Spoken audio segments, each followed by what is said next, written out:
โอ้พี่น้องมาแล้วสองแต้มเด้อพี่น้องเด้อมาแล้วพี่น้องทักทายสบายดีเด้อพี่น้องเด้อยามมื้อเช้าเด้อเนาะบรรยากาศตอนเช้าๆมื้อนี้เอาพาพี่พาน้องมายามรอบดักป่าเด้อทุกคนเนาะบ่ได้มายามแล้ว3 มื้อมื้อนี้มายามเบิ่งมานั่นเบิ่งว่าสิโชคสิหมานเปล่าสิมีแต้มมีโตน้อยหลายทำใดบ่แม่นน้ำแห้งนี่ปลาเบิดละบ่พี่น้องเอาบ่หลายอย่าห่างพี่น้องไปพี่น้องไปติดตามกันเลยนี่อย่างนี้เด้อ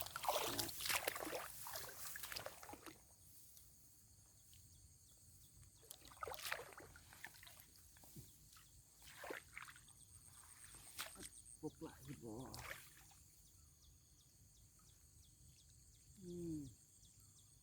คือบ่มีตัวมาขนาด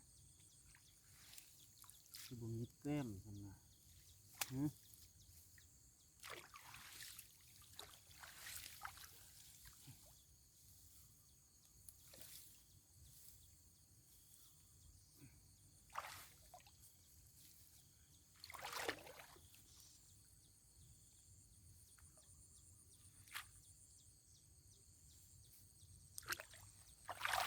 บ่ถือกับบ่ถือ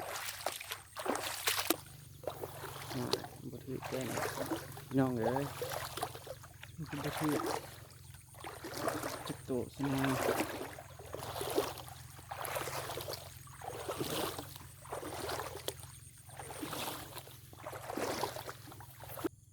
เบิ่งดูพี่น้องเอ้ย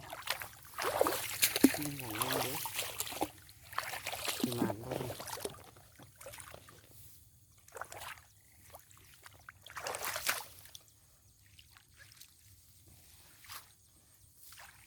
โอ้บ่คือแล้วพี่น้อง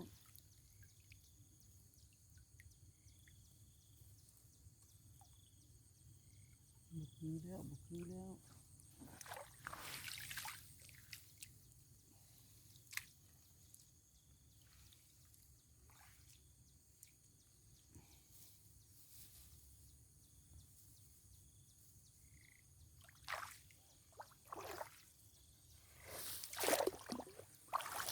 โอ้บ่ถึกเด้อ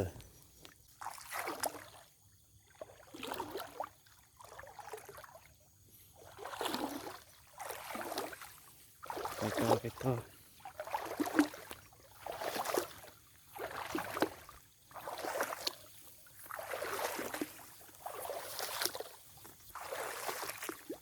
หลังนี้เด้อเป็นอะไรพวกหนาพุดบ่มาเข้าบ่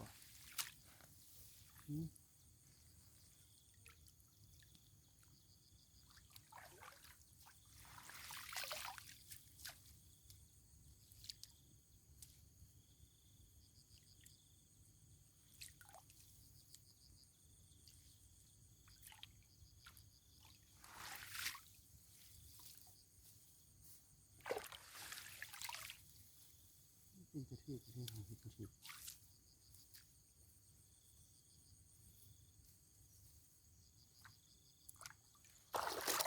โอ้จับโต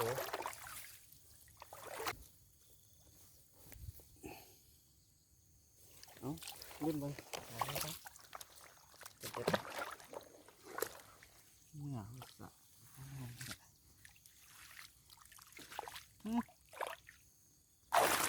โอ้เนาะมาแล้วสองแต้มเด้อพี่น้องเด้อนี่ทุกคนได้สองแต้มสองแต้ม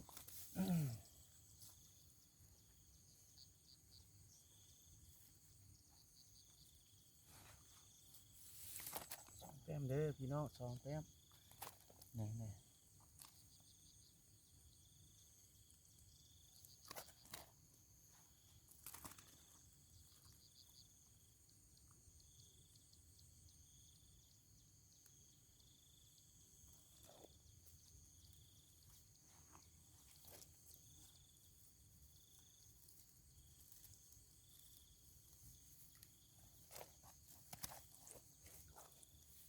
เอาละสองแต้ม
แล้วพี่น้องหลังนี้ก็1 แต้มหลังนี้ก็1 แต้มเลยพี่น้องเด้อ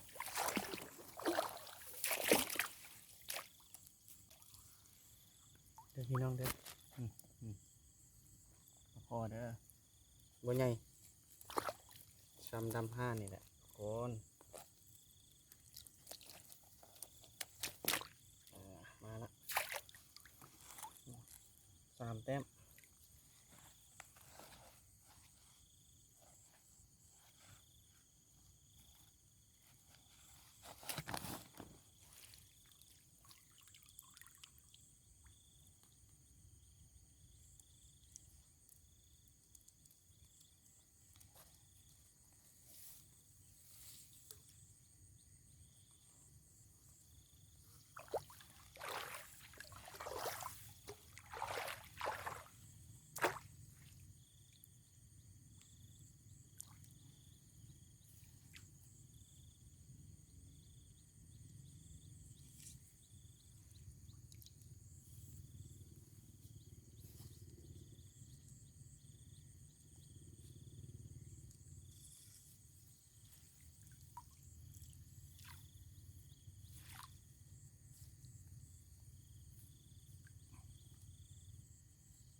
ไปต่อพี่น้อง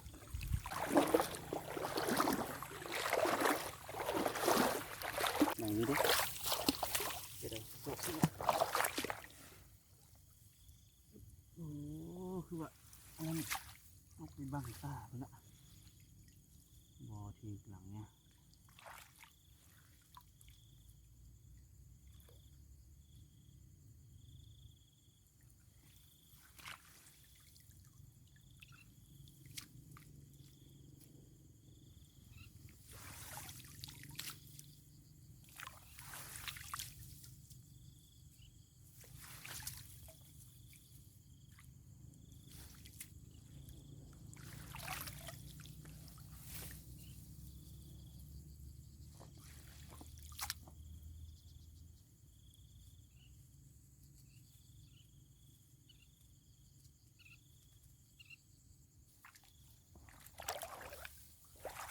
ที่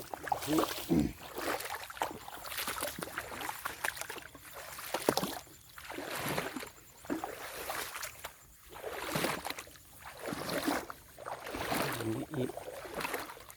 อันนี้ยันหลังสุดท้ายแล้วพี่น้องเลย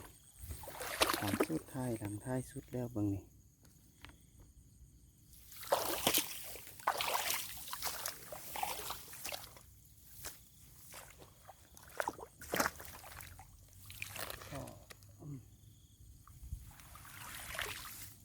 โอ้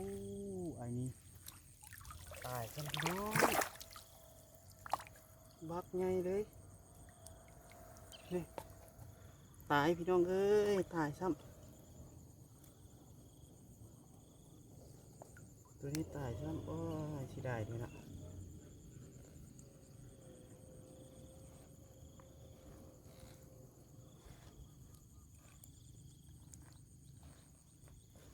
โอ้ปลานี่มาขึ้นโซนนี้นะ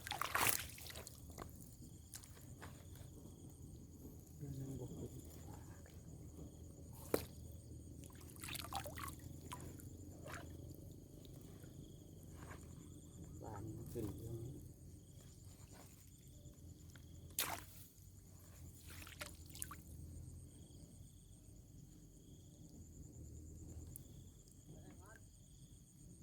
ฮะบ่ถึกนะถึก2 ลำ 3 ลังนึงนะได้อยู่วะ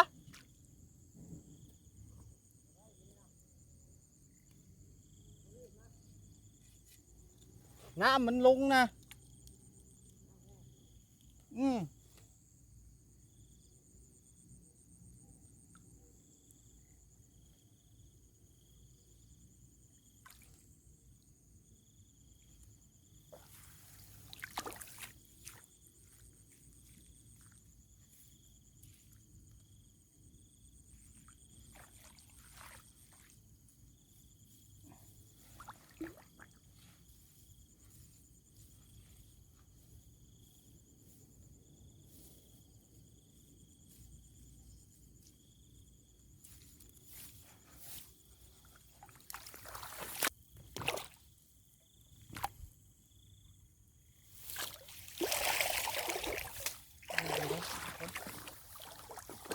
น้ำนี่เป็นจะได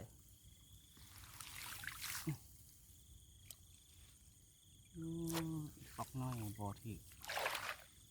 หมายบ่ที่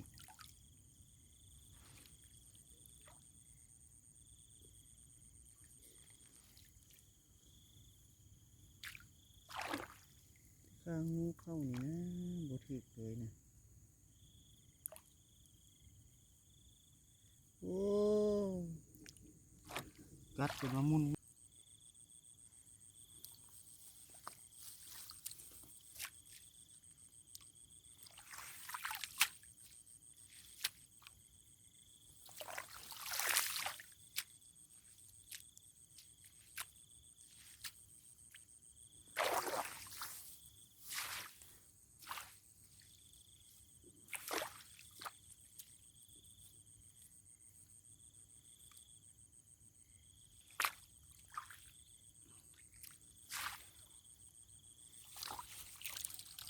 พี่น้องเด้อพี่น้องเด้อสรุปให้พี่น้องเบิ่งได้4 แต้มเด้อทางเบิดได้อยู่4 แต้มพี่น้องเอ้ยเอาหากว่าฝากพี่ฝากน้องกดไลค์กดแชร์เนาะกดซับสไครต์ให้บ่าวบัดเด้อเนาะส่งกำลังแห่งใจส่งขอความมาทักทายกันเนาะว่าเฮ็ดแนวใดให้สุขให้หมานเด้อพี่น้องเด้อเอาสำหรับคลิปนี้สบายดีพี่น้อง